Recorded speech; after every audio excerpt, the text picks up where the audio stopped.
Welcome everyone to another Marvel Crisis Protocol unboxing. So today is a pretty big box. Literally it's a big box. But mainly a big box because this contains Magneto. Oh, and Toad. No, I'm kidding. Toad's the real reason I bought the box. Actually it is. I was after a 2-point model and this guy is pretty slippery and he can interact with tokens a little bit further away. But we'll get into the rules a little bit later on. But first, let's talk about Magneto. So on the back, obviously it always comes with a bit of a blurb, which I love. And it mentions Max Eisenhardt. So that's the real name of Magneto. But for those who have watched the films, so the first class style films, where you have Michael Fassbender playing the young Magneto, he's called Eric. Now, why is he called Eric? And in the cards and on the box, he is called Max.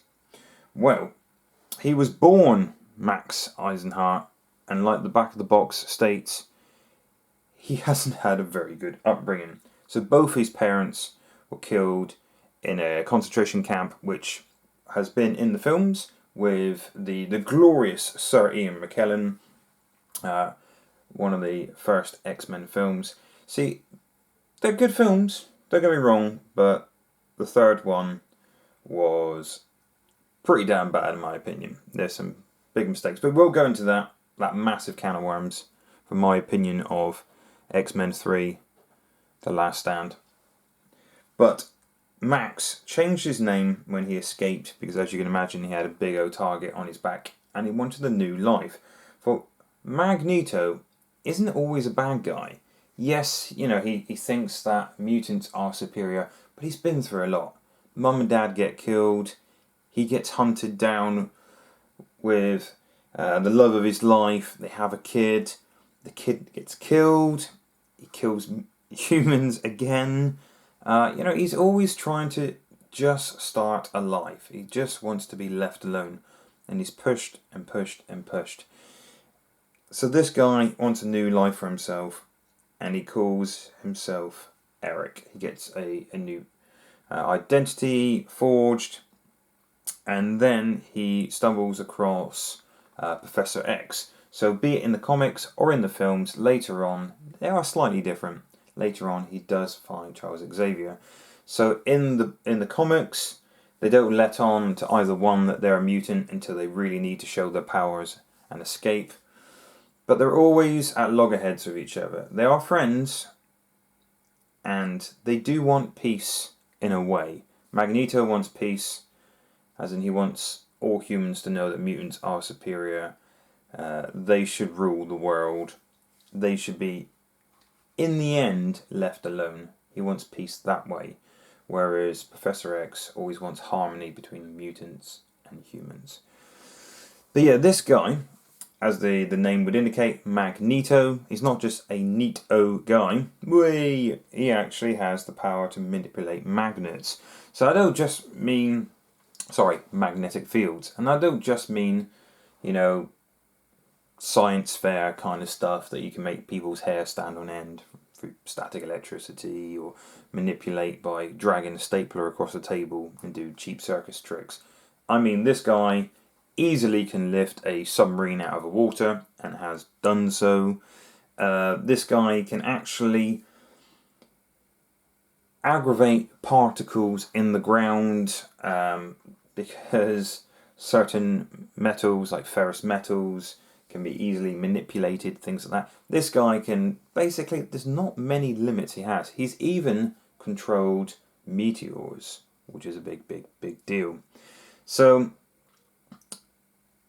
he has inadvertently nearly killed a mutant child once, Kitty Pryde, and he realised, whoa, how far have I become? I actually am a monster. Killing humans, not a problem, but nearly killing a fellow mutant child, he starts to rethink his life.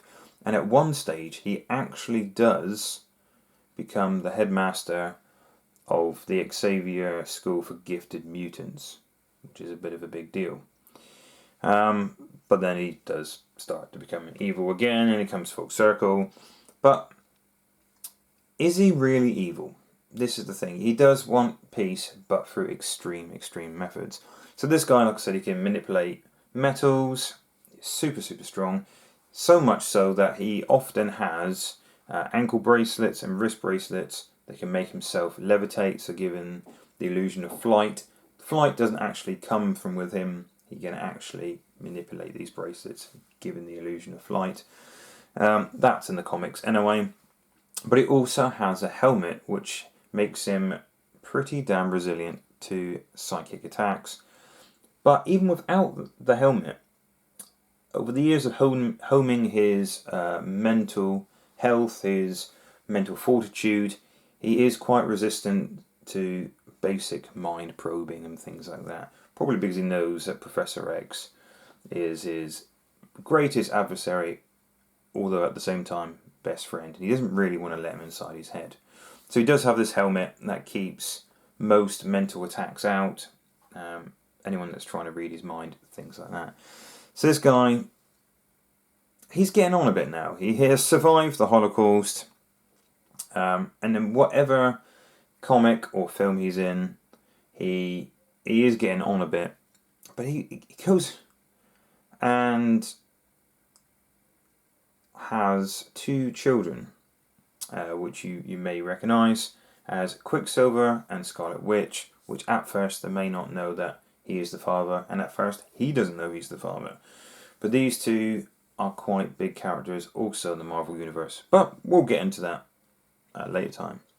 So next we come to an interesting character called Toad. Now Toad has been in the Marvel Comics for a very long time. Doesn't normally have much of a main story. He's always hanging around with Magneto. But Toad is quite interesting because most mutants are not born mutants. Well, they are, but their powers do not really fully develop until they get to puberty. Toad, he was born fugly. He was born a mutant. He was very obvious he was flawed, even as a baby.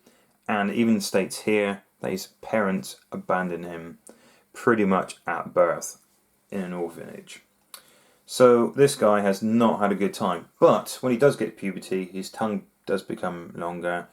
Now Toad has had the power to spit acid in the past, and he's gone through a few different power stages as well. He has actually evolved in power, and at one stage he's learnt to catch his tongue on fire after he wraps it around the opponent, which is pretty crazy because I don't know many toads that can light their own tongues on fire. But yes, he does have a prehensile tongue, and in this game he definitely uses it to interact with objectives that are slightly further away. He is quite interesting. I always feel kind of sorry for him because Magneto gives him just a little bit of love, not a lot, but just gives him a little bit of hope there that he might have a friend in Magneto, and he does whatever Magneto generally tells him to do. Because when most people show him any affection, he doesn't believe it, he doesn't trust it. He's been through a hard life, so I really do feel sorry for this guy. He's not all bad, not really. So who can forget Toad in the original X-Men trilogy? Was played by Ray Parks, who also plays Darth Maul. So his backflips and stunts, pretty much it's all him. And what a perfect person for the role. So this particular model is the classic look. It's the classic. He looks like he's in Hamlet or something, possibly Robin Hood. And he does look a bit goofy. So I never really liked that outfit he's got. But what I might do is green stuff a pair of goggles, because in some of the comics, some of the older comics especially, he's got some real thick, super thick goggles over this guy's face to hide his, well, reduce the look of his bug-like nature. He always has a weird mouth though. So, let's get into the box, shall we? Let's start looking at the models, the cards, and the rules. So, I'll battle with the packaging, and we'll come back in a second. So the first things first is the instructions. So Toad is actually standing on a wall and leaping off, and he actually has some options of what else you can stick on the base, which looks like a little bit of rubble, some rebar sticking out of it, which looks pretty cool. So 2 legs, a body, a weird hand thing. Now this is the bit I might leave out. I'm not sure. I know it's the classic look of Toad, but I always thought he looked a bit goofy. So I might leave it off, see what it looks like. If in doubt, I will put it back on before finally sticking its head on. And of course, the good old classic Toad tongue. He's certainly not the prettiest guy in the world. And we have Magneto. It's all pretty straightforward. It's all numbered up, so you should be able to work it out. But it's not just Magneto, he also has 2 pieces of terrain with him as well, which we'll get into in the rule set. So there we go. So like most Marvel boxes, when you have one model that's a small base, you get 4 small bases. And don't forget, a lot of people I've been seeing have been chucking away the sprue afterwards. There is a tiny little cup on there and a little crush can. Sometimes you might get a bottle as well, so you can paint up a little bottle of wine or something. I've got lots and lots and lots of these crush cans. I might add a load on Rocket's base, because he's a proper trash panda, even though I've already painted him up. I love the model. He's done some serious work for me before in the past. Especially with the card we get to leap on Groot's back and shoot 3 separate targets. I think he's really, really, really good. And with a large base model, of course you get Magneto in this kit. You get 2 bases and once again 2 tiny cups. That's pretty nice. So don't chuck those out. Right, let's go straight for Toad. Toad. And even the wall has a bit of texture on it, a bit of detail. He doesn't look as goofy as I thought. Now, it's not goofy as in I don't like what AMG has done with the model. He is supposed to look like that. He's supposed to look a bit goofy. It's always been a bit like that. So this is one of the terrain pieces. Nice bent girder there. What looks like a sign there. I might make that into a road sign or even a sign saying "Down with Mutants" or something like that. And there is a traffic light there as well. Here we have another girder and the lovely legs of Magneto. Check out your legs. The classic cape of Magneto. Not that it has any special abilities, just, you know, looks cool in a cape. And the dude may have, you know, been in a Holocaust. He may be aging, but he's ripped. He is ripped some. So yeah, a lovely looking model. Nice bit of detail. Of course, he looks like he's levitating, because those metal bands, no doubt, around his ankles and wrists. Right, next we get into the good stuff. Magneto. Zoom in! Zoom, zoom, zoom, zoom, zoom, zoom. Wait, too far. Right, Magneto, otherwise known as Max Eisenhardt. He has 6 health on his healthy side, so 6 stamina, moves small, height of 2, and he cost 6 to have him in your team. Which is pretty pricey, so you better be good, right? He's Magneto. He's one of the biggest bosses ever, so he's got to be good, surely. So, 3 physical defense, 3 energy defense, and a whopping 6 mystic defense. That in itself is brilliant.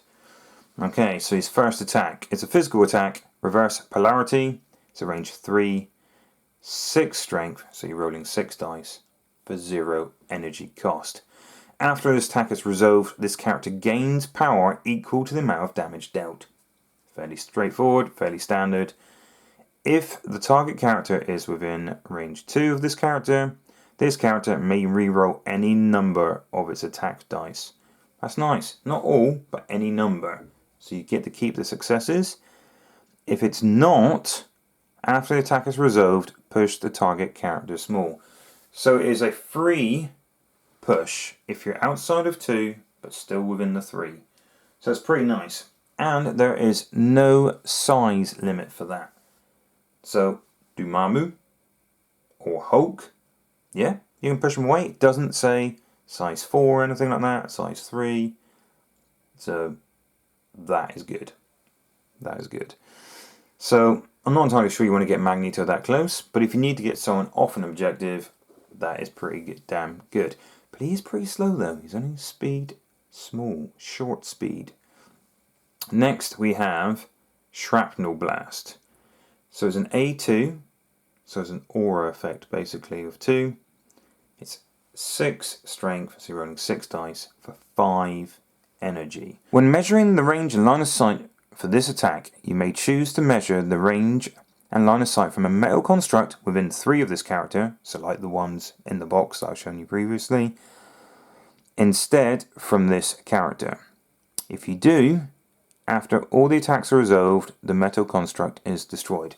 So yes, it's an aura of 2, but you don't have to be that close. You could be within 3 of a metal construct, and then the attack can be within 2 of that construct. And it's an aura, don't forget. So let's say there is 2 or 3 enemies within range 2 of that metal construct, it will affect all of them. So it's 6 dice per model.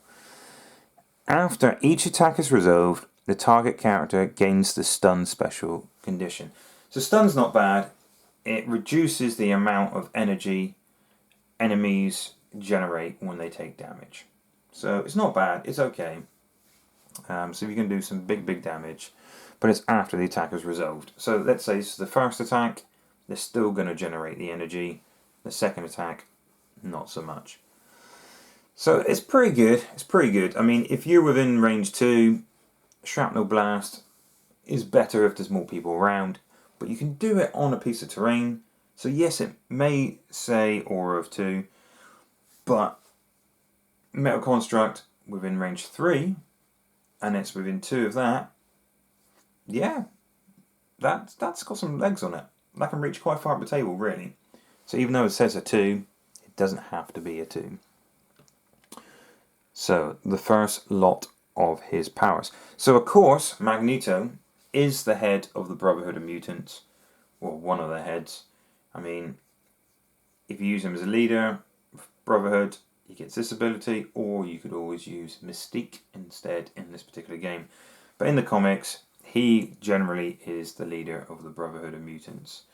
So, it's a pretty good affiliation to have.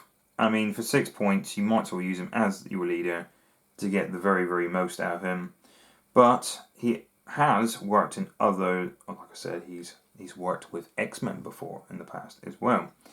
And it is no surprise that Magneto also in this game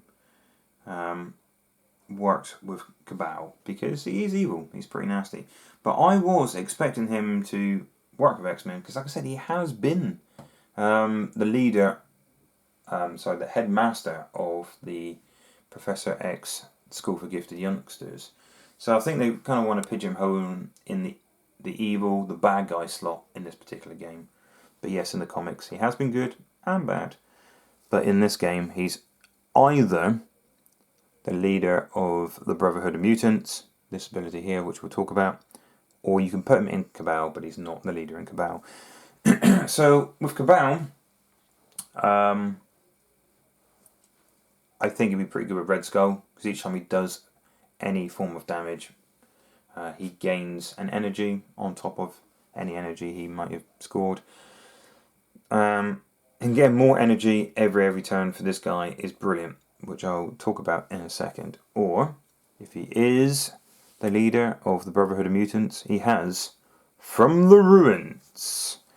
When a terrain feature is destroyed, after the effect is resolved, choose a number of allied characters equal to or less than the terrain feature's size. Each chosen character gains 1 energy. A character may only gain 1 energy as a result of this leadership ability per turn. It's pretty nice. So you destroy a size 4 building, 4 models in your team can have 1 energy. It's not bad. It's not bad. It doesn't say other allied. It says choose a number of allied characters. So if you've got a 4-man team, destroy a size 4 building, he gets an energy, 3 other models can get an energy. It's not bad. It's pretty good. Which means other abilities, let's say you've just thrown a piece of terrain. The next piece of terrain you throw is technically 1 point less, I guess, looking at it that way. Next we have Fatal Attraction. This character may spend 1 to 4 energy when playing the cost of this superpower. Choose an interactive terrain feature within range 3 and a size value equal to or less than the energy spent to use the superpower and throw it long. Throwing it long is massive. It's brilliant. So yeah, he has to be within 3, which isn't bad, but he gets to throw it long from himself. That's really, really nice. Before using this superpower, this character must pay 1 energy each time it's already used this power a turn. So most characters can throw a piece of terrain once per turn. This guy can just throw it, as long as he has energy. So if you've got 10 energy out there, you've just thrown a size 4 building, which costs you a 4, you would have 6 energy left, but you get 1 back from your affiliation as well. So you have 7 left. So then you get to throw, let's say, another size 4 piece. And it will now actually cost you 5 to do because of that particular rule. Brilliant. And it still leaves you with 2 energy afterwards to keep on yourself. And what would you do with 2 energy? This next power is brilliant. Force Projection. When this character is targeted by an attack or would make a dodge roll, you may use this superpower. This character uses its Mystic Defense to defend or dodge, which is 6, which is nice. This character cannot be pushed or thrown as a result of special conditions or attack, which is brilliant. Because even if it goes through and it is a throw or something like that, if he's on the objective, he is on that objective. You cannot throw him with superpowers or attack or collision, which I think is fantastic. So strong. So he is not going anywhere. So even if your 6 dice fail you, and I'm quite tempted to take someone like Cable with him, which seems a bit weird, because you can make that 6 dice 8 dice. So no one's really going to get through. It's pretty damn strong. So there's other models out there like Mysterio that has something a little bit similar. So people will spend 2 extra energy to use one of his other defenses instead of his Mystic. This guy, because of that helmet, presumably, he's always going to have that, as long as he's got the energy to do it. So good. With Mysterio, your opponent's paying the energy, whereas Magneto, you're paying the energy. Okay, so he has Master of Magnetism, which is a passive ability. He's always got this. Doesn't cost him anything. During the power phase, if there are fewer than 2 metal construct terrain features in play, place 1 metal construct terrain feature within 3 of this character, which is brilliant because the shrapnel blast thing is exactly where you want it to be. If it is a size 2 interactive terrain feature, then this character gains 1 energy for each metal construct in play. Characters may never overlap a metal construct. So you could use it as a speed bump, you could use it to get in a way because characters can never overlap it. So they haven't got enough movement, they can't go through it, things like that. But it's pretty good. So basically, the very beginning of the game, so in the power phase, generally you get 1 energy, but this guy puts down a metal construct, then he gets an additional energy for that. So that's pretty good. So he's basically always going to have 2 energy in the power phase and a metal construct goes out, which I think is really good. Which helps his shrapnel blast, or you can just throw it.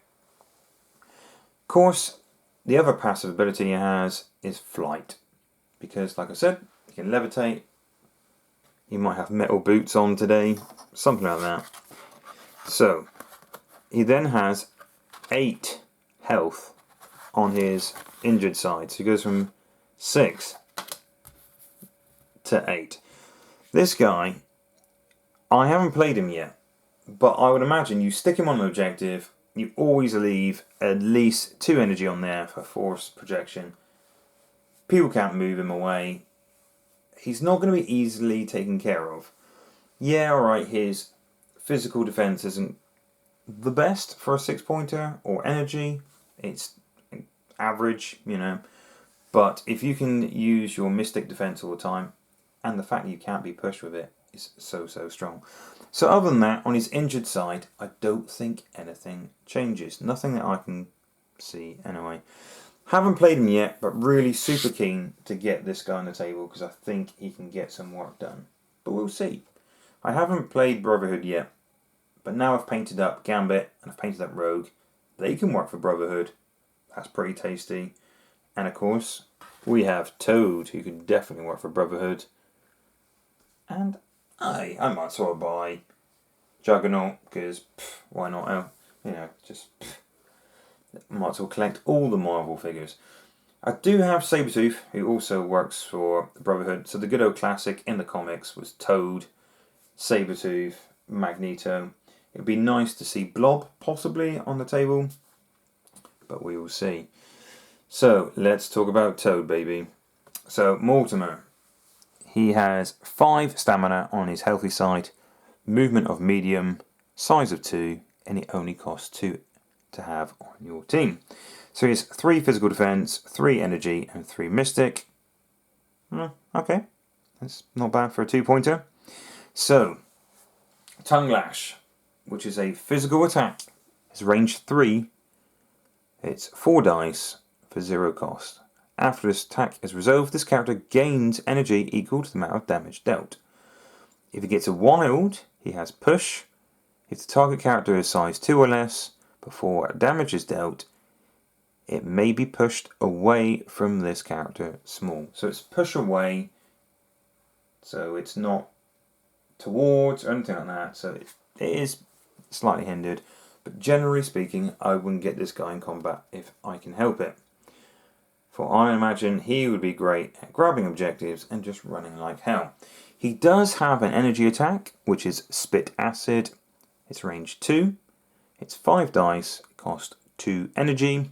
After this attack is resolved, the target character gains the Incinerate special condition. It just happens. It's not on a wild, not on a crit, anything cool like that. It just happens. So if you really have to, get Incinerate on someone and run like hell. Told you, man. He's super cheap. Right.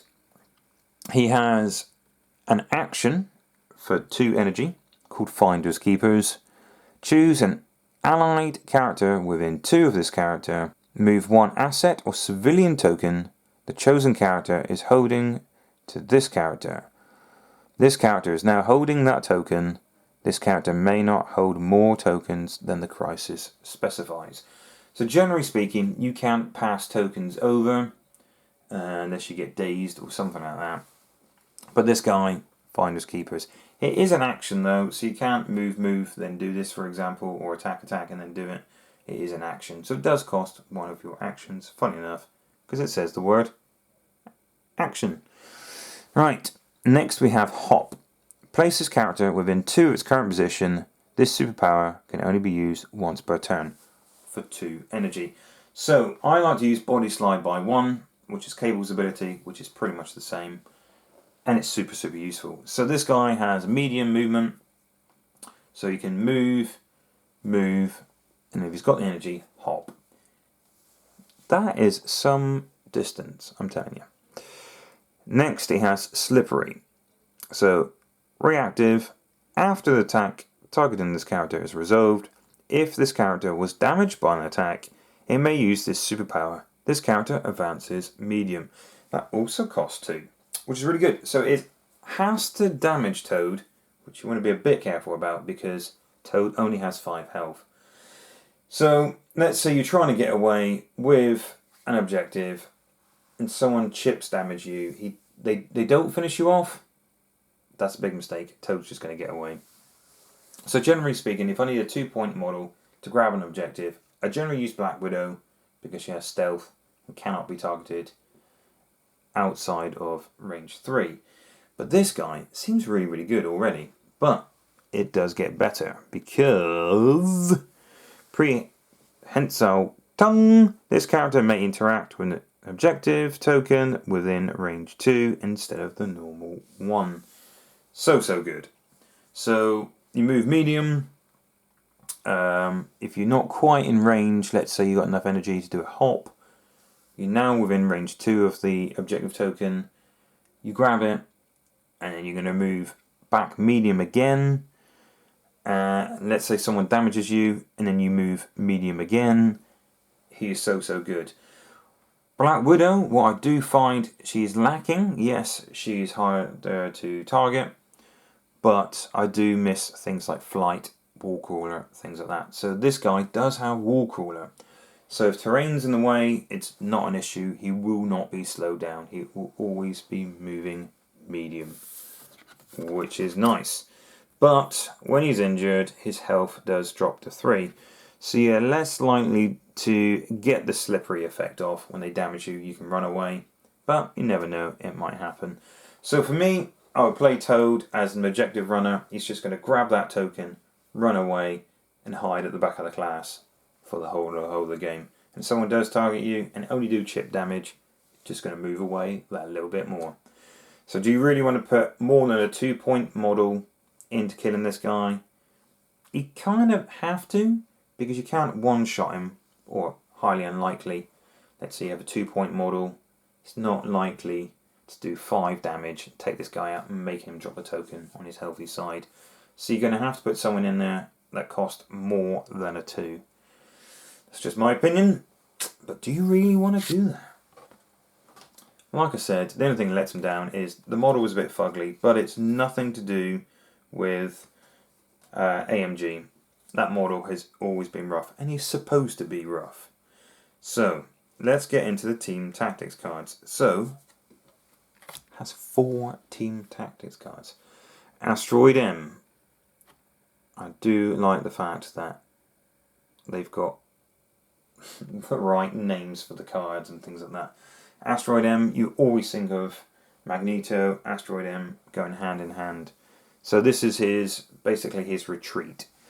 So Asteroid M, Brotherhood of Mutants, is an active card. 2 Brotherhood of Mutants characters may both spend 2 energy to play this card. Place one of the 2 characters not holding an objective token within one of the other character. Brilliant. There's no range to this. They just cannot be holding an objective token. So let's say you've got Juggernaut hurtling down the field. He's killed the thing he needs to kill. You bring him back. You pull that leash back. And he's now come back to Magneto, for example. So good. I think it's a brilliant card. But like I said, they cannot be holding an objective token. This card is a must if you have Wolverine. If you have Magneto as your leader. Magnetic Refraction. Unaffiliated, active, such a good card. Magneto may play 2 energy to play this card. Magneto gains cover this round. Allied characters gain cover while within 3 of Magneto this round. If your squad is using the Brotherhood of Mutants affiliation, return this card to your available team tactics cards during the cleanup phase. This card may be played again this game. Not many cards can be played twice. That one you can. That's brilliant. Gain cover? Why not? That's never a bad thing, right? Heave Ho. So Heave Ho has been in a box before. I believe it was the core box. But it's not a bad card. It's not one I've ever used. Not in my personal 10, but it's not a bad card. Unaffiliated, active. If 2 allied characters are within 2 of the same interactive terrain feature, size 2 or less, they may spend 1 energy each to play this card. Choose one of the characters to throw the terrain feature medium.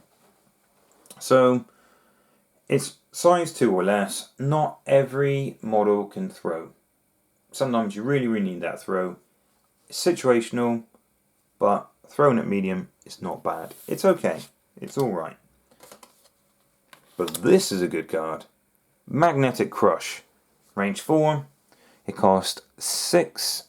Sorry. It is 6 strength. And it costs 0 at the top, that is. But if you read further down, it does say unaffiliated, active. Magneto may spend 5 energy to play this card. So it does cost 5. Magneto may use the attack listed above once this activation. When creating the dice pool for this attack, you may destroy any number of interactive terrain features of size 3 or less within 2 of the target character. If you do, add dice to the attack roll equal to all the damaged terrain features size combined. Before damage is dealt, other enemy characters within 2 the target suffers 1 damage. So auto 1 damage is always nice anyway. But if there is interactive terrain features around, I'm not sure you're going to get many pieces of terrain of size 3 within range 2 of a particular model. May get 2, might get a couple of like fire hydrants, small things like that. But they all count, they all add towards. So it's 5 energy to play this card. You probably want to play this next to a terrain feature. You wouldn't not if you can help it. So ideally aiming for a size 3. That's 9 dice for 5 energy, which is okay. You might get a couple more pieces of terrain within 3 as well. So getting, let's say, 10, maybe 11, maybe even 12 dice if you have 2 size 3s within range 2 of this particular model. That's pretty nice for 5. And don't forget, any enemy characters within range 2 suffer 1 damage as well. And you're getting rid of terrain, which means if Magneto's getting rid of terrain, he's then giving that size out as energy to the rest of his team, which is brilliant. Getting rid of stuff, giving out energy to your team members, and doing damage to others. Brilliant. Okay, so the crisis card in this box. There is one crisis card. It is a 14-point card, which is pretty good. 14 points. I do like to play against Black Order because it kind of limits their options, especially if Thanos wants to put a few gems in. So hopefully that hinders them a little bit. So mutant extremists target US senators. So this is one of the shell games. What I mean by that: randomly place 3 safe house tokens, target of opportunities, face down, shown on map C. So map C.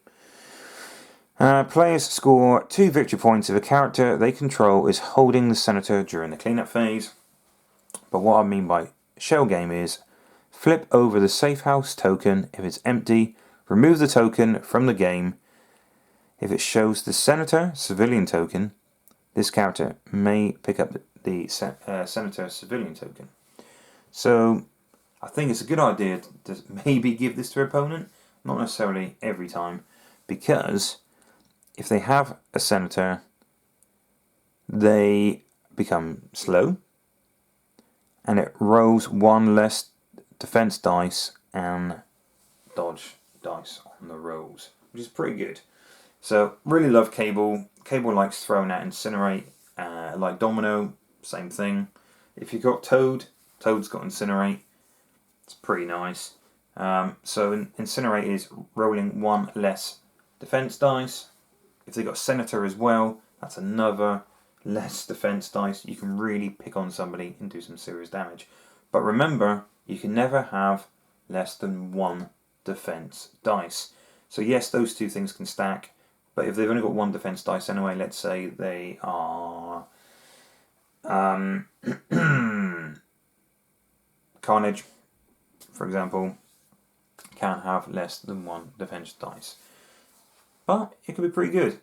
I like the fact that it limits potentially a big team that someone might want to use a Hulk, something like that. Maybe they've got Hulk and Thanos with loads of gems on their team.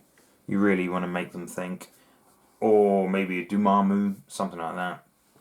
And the fact that it reduces their defense and speed. So, with my luck, I'm probably not like to get the Senator anyway. So I like to throw that kind of scenario out there. And then they can grab it, they can get slowed down. Because the teams I like to use generally aren't that fast. I need somebody like Quicksilver in my team, possibly. I know Marcus on the channel loves Quicksilver. I like more, not rangy, but more techie kind of guys. So yeah, I do like Cable because he's got the range 5. But I also like the fact he's got that movement, shenanigans, and he can throw out defense. Some nice buffs here and there. But yeah, I think this is a really good pack to pick up. Toad's great. It's a nice 2-pointer slot into pretty much any roster. Magneto looks great. I know he's 6 points, but I'm going to give him a go in a few games, see what he's like. Even if that's not your bag, yes, you have got this lovely card to play, because the rest of the cards, I believe, are all affiliated but Heave Ho, because it's Magneto or Brotherhood on the other 3 cards. But you also have 2 terrain pieces, which you can use in your game as well. So 2 metal constructs, which is pretty nice. So thank you very much for watching this video, guys. I hope you enjoyed it. Please hit the like button if you have. Feel free to leave any comments in the box below. And please subscribe for some more great content. So I'm hoping to paint these guys up and to put them on the table soon. And to have them in a few Marvel Crisis Protocol battle reports. So we've had a few up so far. I think we've had 5 or 6. But we'll definitely endeavour to do more. Stay safe, everyone. Catch you in the next video.